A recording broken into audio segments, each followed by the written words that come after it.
शाम 6 बजे one India channel के बॉस ने धीरेन्द्र गिरी को आदेश दिया कि वो विजय विक्रम सिंह का इंटरव्यू करें और सारी जनता के सामने उनकी राय पेश करें। बहुत बहुत शुक्रिया विक्रम सर समय देने के लिए। बिग बॉस की बात आती है तो बिग बॉस की आवाज़ ही सुनाई देती है। आज हम बिग बॉस को देख रहे हैं अपनी आंखों से, लेकिन इसके पहले हमने आपको वेब सीरीज़ में भी देखा है, स्पेशल ऑप्स। ये आवाज़ का सफ़र अभिनय तक कैसे पहुंच गया? देखिए, बिग बॉस को अभी भी आप नहीं देख रहे हैं, बिग बॉस तो छुपे हुए हैं। मैं तो सिर्फ शो का सूत्रधार हूँ, नरेटर वॉइस हूँ। दर्शकों तक कहानी जो शो की है वो पहुँचाता हूँ। अब ये कैसे पहुँची अभिनय के क्षेत्र में, ये भी एक बड़ी मज़ेदार सी कहानी, एक्सीडेंटल है। और वॉइस ओवर कर रहा था, करते करते थिएटर करने लगा, करते करते ट्रेनिंग कर रहा था लोगों के लिए। और सडनली एक बहुत बड़े कास्टिंग डायरेक्टर ने देखा और उनका एक ऑडिशन करना चाहता हूँ मैं तुम्हारा। और वहाँ से मुझे फैमिली मैन सीज़न 1 में काम करने का मौका मिला।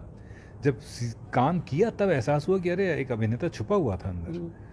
और फिर उस अभिनेता को तराशने का प्रोसेस शुरू हुआ, जो जारी है और जारी रहेगा। पर उस तराशने के प्रोसेस में बहुत कुछ मिला, बहुत कुछ पाया और बहुत सारा अच्छा काम करने को मिला और मिल रहा है। और उम्मीद है कि ये जो प्यार मिल रहा है वो आगे भी जारी रहेगा। और जैसा कि मैं इंस्टाग्राम पे बोलता हूँ, #अब आवाज़ दिखेगी। आवाज़ तो दिख रही है, लेकिन हमने सुना है कि आपके घर में भी आपका जो कानपुरिया लहजा है वो बहुत सुनने को मिल रहा है घर वालों को। कहूँ बता दिया बे तुमको ही। हाँ हाँ, ये कानपुरिया जो है, मैं कानपुर से हूँ। जीवन के 23 वर्ष मैंने कानपुर में बिताए हैं, कानपुर में ही पला बड़ा हूँ। तो कानपुरिया भाषा मेरे बड़े ही करीब है मेरे दिल के।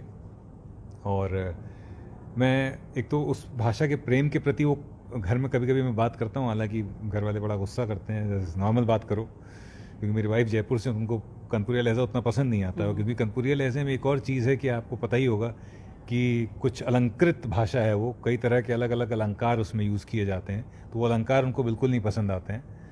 लेकिन उससे फ़ायदा ये मिलता है कि मैं अपनी भाषा से जुड़ा रहता हूँ और मेरी अभिनय की थोड़ी प्रैक्टिस भी हो जाती है। और मुझे ऐसा लगता है कि अब समय आ गया है कि पर्दे पर कोई कानपुरिया किरदार निभाया जाए और भौकाल एकदम मचा के भैया लल्लन टाप जो सामने आए, मारे कंटा जोर के बिछा दे नीचे। और वेब सीरीज़ में तो वो अलंकारों को बोलने की भी छूट है। इसीलिए तो चाहते हैं भैया हम कि थोड़ा अलंकृत भाषा प्रयोग कर लें, थोड़ा मज़ा आ जाए। थोड़ा लोगों को बता तो दें कि कानपुर में कैसी अलंकृत भाषा का प्रयोग होता है। अच्छा विक्रम जी, आज इन दिनों आपको लोग अभिनेता के तौर पे बहुत पसंद कर रहे हैं।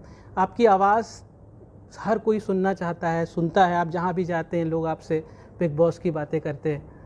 मैं आपसे ये पूछना चाहता हूँ कि इतना लंबा वक्त बिग बॉस की आवाज़ देते देते कहीं ऐसा नहीं लगा कि अब कहीं कुछ सिमट गया है, कभी और कुछ नई प्रकार की आवाज़ देनी चाहिए, कुछ नया करना चाहिए? हालांकि अभिनय तो आप कर ही रहे हैं। लेकिन नया तो कर ही रहा हूँ अभिनय। और दूसरा ये है कि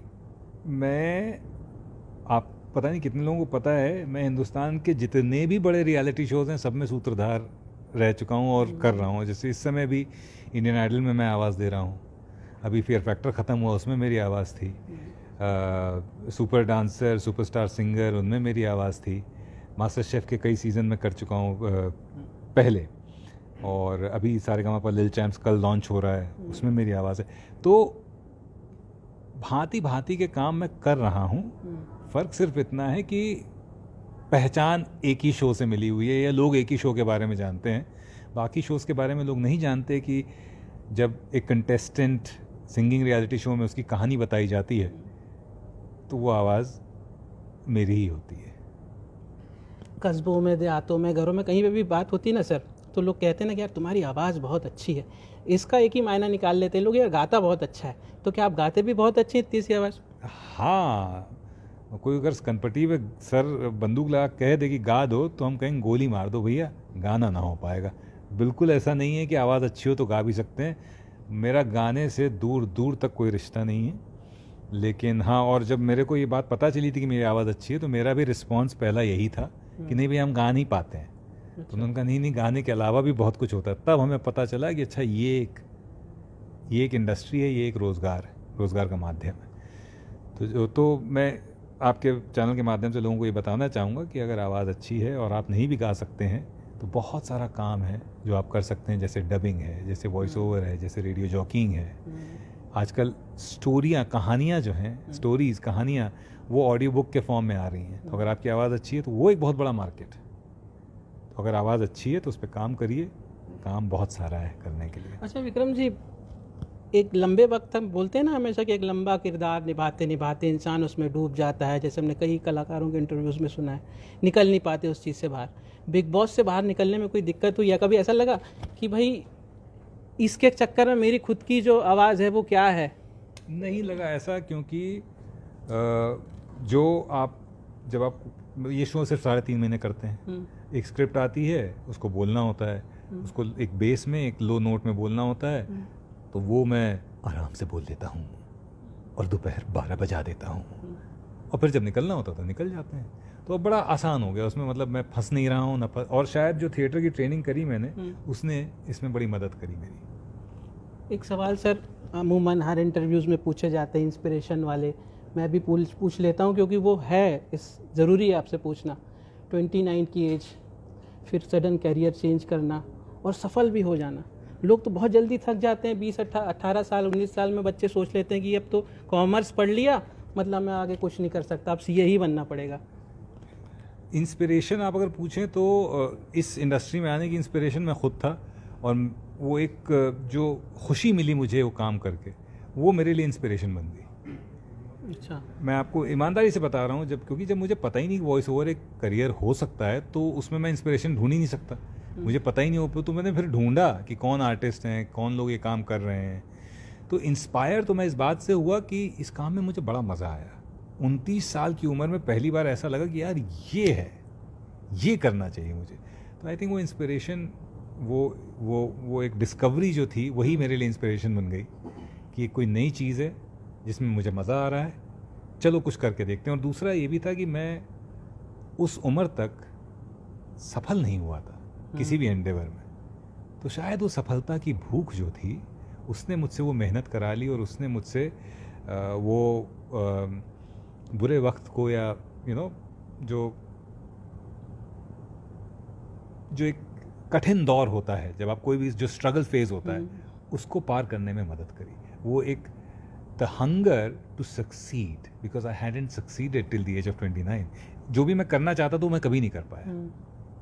मैं फौज तो था ही, उसके अलावा मैं क्रिकेटर भी एक ज़माने में बनना चाहता था, वो भी नहीं कर पाया। अब लगते भी सैयद किरमानी वाला गेटअप थोड़ा। मैं चाहता था कि 83 में कास्ट कर लें मुझे, पर किसी ने बुलाया नहीं। पर खैर, तो शायद वही भूख थी जो मुझे यहाँ तक ले आई। अच्छा सर, ये आखिरी सवाल है, क्योंकि आप आवाज़ के बिग बॉस तो हैं ही, बिग बॉस अपने दर्शकों से क्या कहना चाहते हैं, क्या बताना चाहते हैं कि आगे और क्या?